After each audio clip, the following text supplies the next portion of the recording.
সম্প্রতি চরম উত্তেজনার মধ্যে দিয়ে যাচ্ছে ভারত পাকিস্তান সীমান্তের পরিস্থিতি।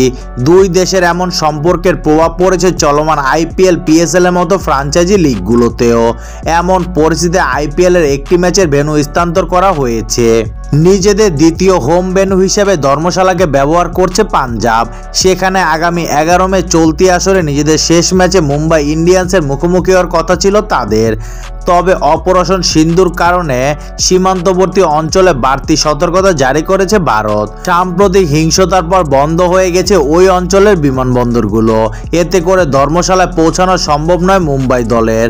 ফলে 10 মে রোববার ম্যাচটি এখন আহমেদাবাদের নরেন্দ্র মোদী স্টেডিয়ামে গুজরাট রাজ্যের রাজধানীতে অনুষ্ঠিত হবে বলে জানিয়েছে গুজরাট ক্রিকেট অ্যাসোসিয়েশনের সম্পাদক অনিল প্যাটেল। ভেন্যু সরিয়ে নিলেও বেকায়দায় পড়তে হচ্ছে পাঞ্জাব কিংসকে।